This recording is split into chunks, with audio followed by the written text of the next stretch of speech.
9월 19일 목요일 말씀 묵상을 시작합니다. 기도합니다. 하나님 아버지, 은혜를 감사합니다.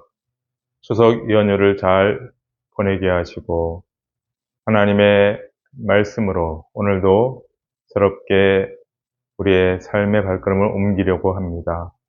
주의 성령께서 함께 하셔서 주의 뜻을 잘 깨달을 수 있도록 주장하여 주옵소서. 예수님의 이름으로 기도드립니다. 아멘. 오늘 보실 하나님의 말씀은 열왕기하 9장 14절에서 26절 말씀입니다. 열왕기하 9장 14절에서 26절 말씀 함께 봉독합니다. 이에 님시의 손자 여호사밧의 아들 예후가 요람을 배반하였으니 곧 요람이 온 이스라엘과 더불어 아람의 왕 하사엘과 맞서서 길르앗 라못을 지키다가 아람의 왕 하사엘과 더불어 싸울 때 아람 사람에게 부상한 것을 치료하려 하여 이스라엘로 돌아왔던 때라. 예후가 이르되 너희 뜻에 합당하거든 한 사람이라도 이 성에서 도망하여 이스라엘에 알리러 가지 못하게 하라 하니라.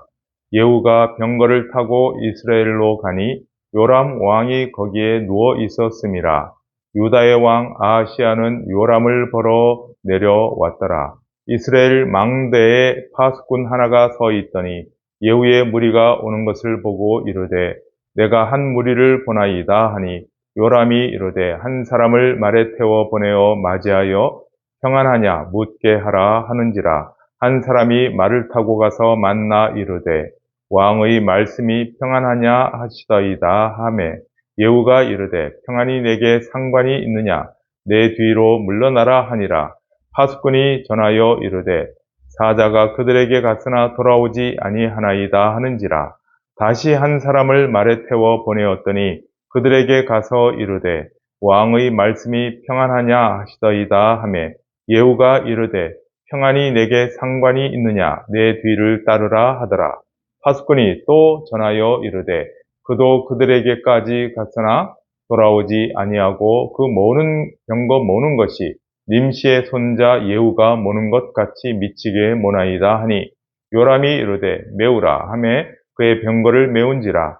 이스라엘 왕 요람과 유다 왕 아하시아가 각각 그의 병거를 타고 가서 예후를 맞을세 이스라엘 사람 나봇의 토지에서 만나매 요람이 예후를 보고 이르되 예후야 평안하냐 하니 대답하되 네 어머니 이세벨의 음행과 술수가 이렇게 많으니 어찌 평안이 있으랴 하더라.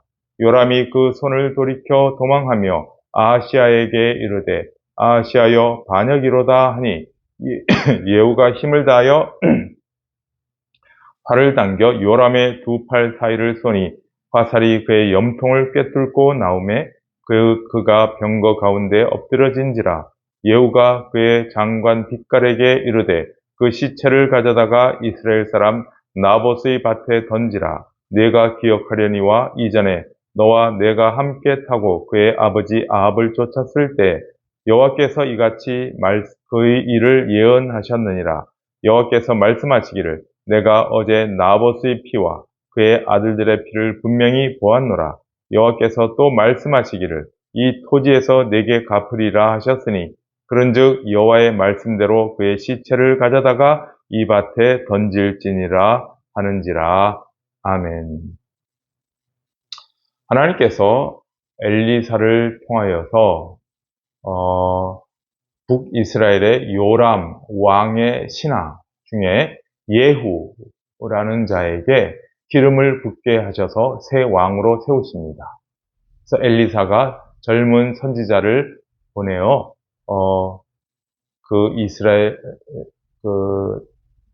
길르앗 라못에 있는 예후에게 가서 기름을 부어서 새 왕으로 세우죠. 지금 이 당시 상황은 어떤 상황이냐면은 북이스라엘과 아람과의 전쟁이 있었습니다. 아람이 쳐들어왔는데 그 국경 지역인 요단을 건너 저 광야 쪽으로 가서 그 국경지인 길르앗 라못에 그 요람 왕이 군사를 이끌고 가서 아람 새 왕인 하사엘 왕과 이제 전쟁을 하는 거죠.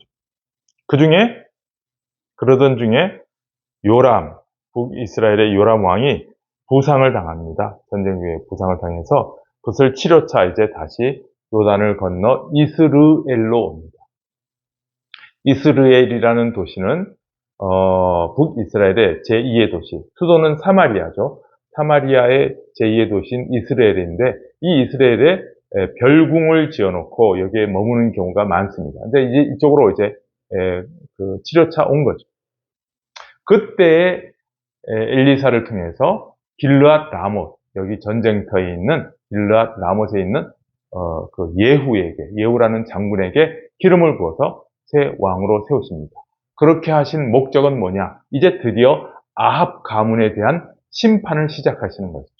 그래서 이제 새 왕으로 기름 부음 받은 예후가 군사를 이끌고 이 북이스라엘의 아람의 아들인 요람 왕을 이제 죽이려고 오는 것이죠.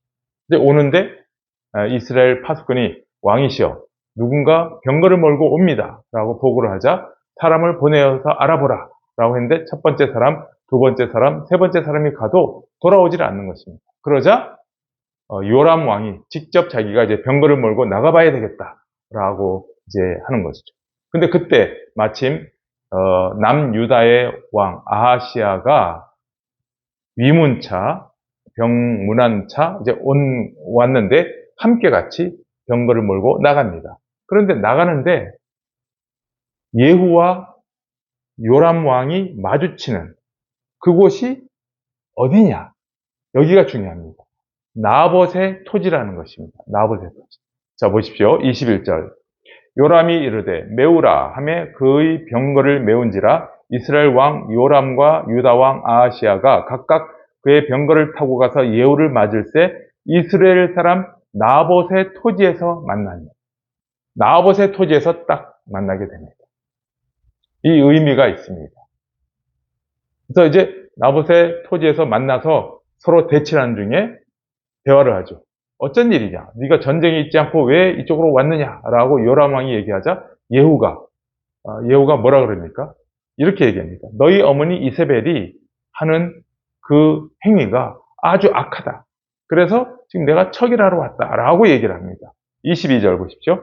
요람이 예후를 보고 이르되 예후야 평안하냐 하니 대답하되 내 어머니 이세벨의 음행과 술수가 이렇게 많으니 어찌 평안이 있으랴.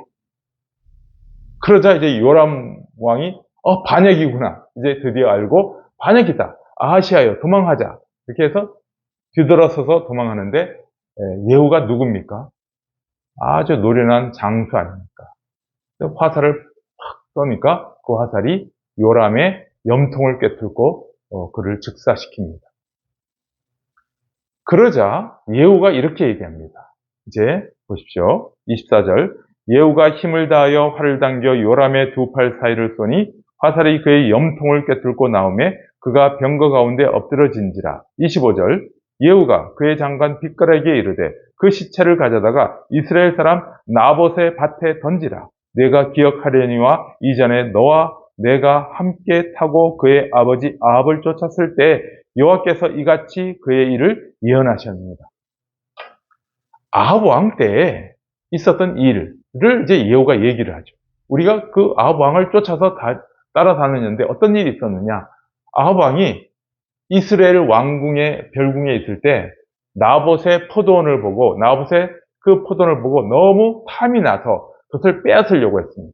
근데 여러분, 이스라엘 백성들의 그 땅이나 이런 것들은 각각 하나님이 주신 기업이에요. 그것을 빼앗거나 할 수가 없어요. 자기의 경계표를, 서로 땅이 있는 경계표를 옮기지 말라고 할 정도에서, 율법에. 그러니까, 나봇이 그렇게 나오는 아합에게 하나님이 주신 내 기업이니까 나는 못 주겠습니다. 이게 당연한 권리이고 또 책임인 것입니다. 그런데 아합이 그것을 뺏지 못해서 몸져 눕고 있자 그의 아내인 왕비인 이세벨이 어찌 사내가 그딴 일을 처리를 못해서 그렇게 하십니까? 라고 하면서 이 이세벨의 악녀가 모함을 해가지고 나봇을 나봇이 나쁜 사람이다라고 사람들에게 이제 누명을 씌워서 사람들로 하여금 그를 죽이게 만들고 이제 아합 왕에게 가서 취하십시오라고 얘기를 했던 것입니다. 이세벨이. 그랬더니 아합이 좋아가지고 그 땅을 이제 취하죠. 나봇의 포도원을 취합니다. 자기 것으로. 그때 하나님이 뭐라고 말씀하셨느냐? 이렇게 말씀하셨다는 거예요. 26절. 여호와께서 말씀하시기를 내가 어제 나봇의 피와 그의 아들들의 피를 분명히 보았노라. 여호와께서 또 말씀하시기를 이 토지에서 네게 갚으리라 하셨으니 그런즉 여호와의 말씀대로 그의 시체를 가져다가 이 밭에 던질지니라 하는지라. 하나님이 그렇게 말씀하셨습니다. 내가 반드시 나봇의 피 값을 치르게 할 것인데 너로 하여금 이렇게. 그런데 하나님께서 아합에게 바로 심판하시지 아니하시고 어떻게 하신다 그랬어요? 아들 때 한다 그랬잖아요. 자손 때. 근데 그 일이 지금 이루어진 것입니다. 그러니까 하나님이 하신 말씀이 정확하게 이루어지고 있다는데 오늘 우리가 교훈을 받아야 됩니다. 하나님께서 악한 왕 아합에게 심판을 하시는데 이제 그 심판이 얼마나 정확하게 이루어지고 얼마나 완전하게 이루어지는지 앞으로 이제 계속 이어질 것입니다. 이게 나봇의 밭에 요람 왕의 시체가 던져지는 것은 이제 시작입니다. 이 이후로 계속 하나님께서 아합 집의 심판을 얼마나 철저하게 하시는지를 이제 보게 될 것입니다. 하나님의 심판의 무서움입니다. 아주 정확하게. 하나님의 말씀은 하나도 땅에 떨어지지 아니하고 완전하게 실현되어진다라는 것을 이제부터 보게 되는 것이죠. 그러니까 오늘 말씀에서 우리가 받아야 될 교훈은 뭐냐? 하나님의 심판의 무서움. 정확하게 이루어진다는 사실. 우리가 교훈받아야 되는 것입니다. 왜냐? 오늘 우리가 살아갈 때 우리의 앞날에 대한 장래 종말에 대한 하나님의 심판의 말씀이 있잖아요. 아직 실현되어지지 않은 하나님의 심판의 그 예언이 있잖아요. 마지막 심판 때는 이렇게 된다. 그리고 영원한 하나님의 나라와 영원한 지옥 형벌이 있다라는 것을 하나님이 말씀하셨어요. 그러니까 오늘 말씀에서 우리가 받아야 될 것은 뭐냐? 앞으로 우리에게도 하나님의 심판이 예언되어져 있는데 그 심판이 얼마나 정확하게, 확실하게, 분명하게 이루어지는지 하나님의 심판의 철저함과 그 무서움을 우리가 경고받아야 되는 것이죠. 그래서 어떻게 해야 됩니까?